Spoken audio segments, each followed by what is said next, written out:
Tuhan bersamamu. Inilah Injil suci Yesus Kristus menurut Matius. Bab 5 ayat 1 sampai dengan 12a. Ketika Yesus melihat orang banyak itu, naiklah ia ke sebuah bukit, dan setelah ia duduk, datanglah murid-muridnya kepadanya. Maka Yesus pun mulai berbicara dan mengajar mereka, katanya, "Berbahagialah orang yang miskin di hadapan Allah, karena merekalah yang empunya kerajaan surga. Berbahagialah orang yang berduka cita, karena mereka akan dihibur. Berbahagialah orang yang lemah lembut, karena mereka akan memiliki bumi. Berbahagialah orang yang lapar dan haus akan kebenaran, karena mereka akan dipuaskan. Berbahagialah orang yang murah hatinya, karena mereka akan beroleh kemurahan. Berbahagialah orang yang suci hatinya, karena mereka akan melihat Allah. Berbahagialah orang yang membawa damai, karena mereka akan disebut anak-anak Allah. Berbahagialah orang yang dianiaya oleh sebab kebenaran, karena merekalah yang empunya kerajaan sorga. Berbahagialah kamu jika karena aku kamu dicela dan dianiaya, dan kepadamu difitnahkan segala yang jahat. Bersukacita dan bergembiralah, karena upahmu besar di surga, sebab demikian juga telah dianiaya nabi-nabi yang sebelum kamu." Demikianlah Injil Tuhan.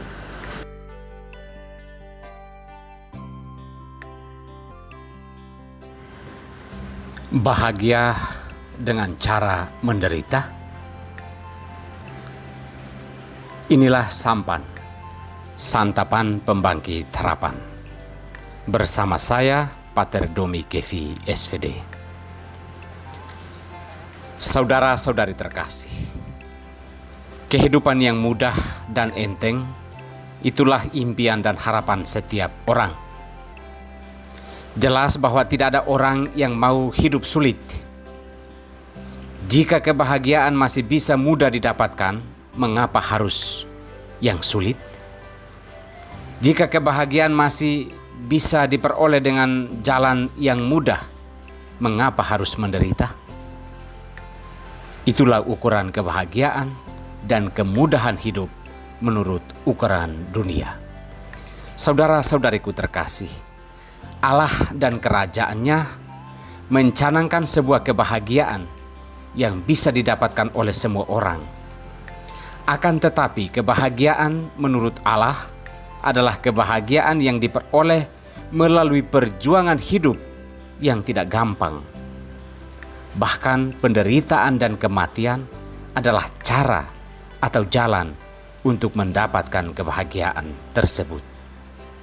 Yesus dalam Injil hari ini menyerukan kebahagiaan, yaitu orang-orang yang rela menderita untuk tetap bertahan di jalan Tuhan, walaupun harus mendapatkan siksaan, penolakan, penderitaan, dan kematian.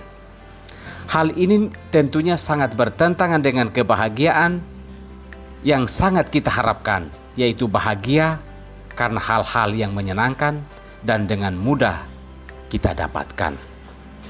Kebahagiaan dunia ini bisa dapat dibelanja dengan begitu mudah jika punya modal, atau jika tidak punya modal, martabat bisa jadi taruhan atau harganya.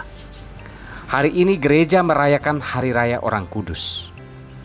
Mereka adalah orang-orang yang mampu hidup dalam penderitaan di dunia, sekalipun menghadapi berbagai pencobaan dan penderitaan. Dalam penglihatan Yohanes, mereka adalah orang-orang yang telah dimeteraikan, dan jubah mereka telah dicuci oleh darah anak domba. Penglihatan Yohanes ini menunjukkan bahwa kekudusan hidup tersedia bagi orang-orang yang mau menderita demi nama Tuhan.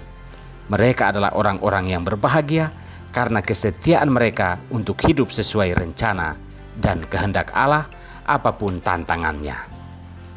Saudara-saudariku terkasih, kebahagiaan yang sesungguhnya adalah bahagia karena kita tetap menjadi anak-anak Allah, dalam arti bahwa kita tetap berjuang hidup di jalan yang benar, sekalipun harus menempuh penderitaan dan berbagai kesulitan di dunia ini. Kita perlu ingat, kebahagiaan dunia tidak dicari pun ia datang dengan sendirinya. Kita sebagai anak-anak Allah perlu berbeda dalam mengerti dan memahami kebahagiaan yang sesungguhnya. Bahagia karena menderita kekurangan, ditolak, dibenci, bahkan dibunuh karena kebenaran Allah.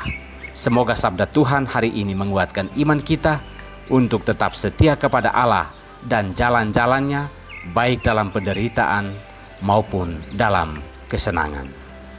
Tuhan memberkati kita semua.